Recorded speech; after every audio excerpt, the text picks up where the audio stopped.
entertainment headlines. Popular actor Bill Nighy is known for such films as Love Actually and The Best Exotic Marigold Hotel. This year, after more than 150 acting credits, he's favored to receive his first ever Academy Award nomination. David Daniel talked with him about Living.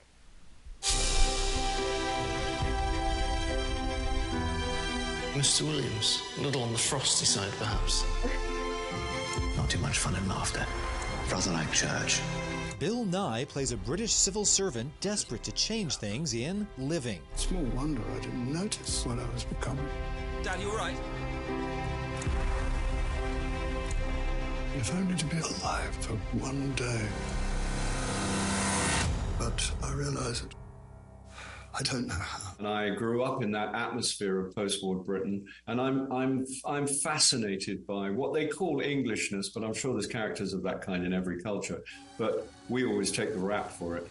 A modest but complex system of manners, which everybody was imprisoned by during that period, particularly.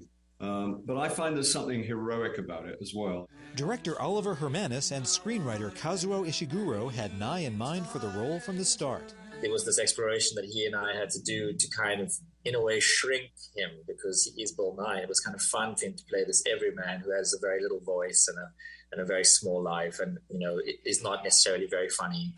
Mr. Rusbridger, call him the Hoverman, because he just hovers his pen over the page with the intention of doing work, but never actually doing work.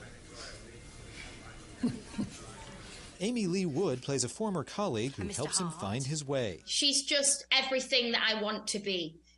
She's so present, she's so dynamic, she knows what she wants, she's deeply kind, whilst also being assertive. This man who until yesterday was living a shell of an existence. And I so very much do not wish to do so. In Hollywood, I'm David Daniel.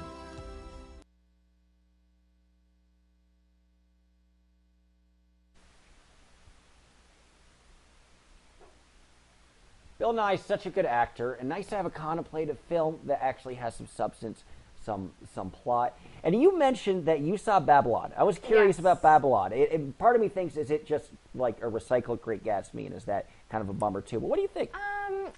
Babylon was okay. I wish the writing was a little bit better. Yeah. And it was based in 1926, but right. I wish that I wish I could have felt like it was more based in 1920s. Right, a little more accurate. I felt like it could have been based more in like recent years or something. Yeah. But Margot Robbie's amazing, Brad Pitt's amazing, and then Diego Calva as well, I believe is his name. He did a really great job. You were telling me that they didn't have the accents, and that's half the fun. The Jimmy Cagney accents. Yeah. But, hey, see, I'm ready. See, and if you don't have that, then what's the point of doing a movie from the 20s? What's the point of basing it? Yeah.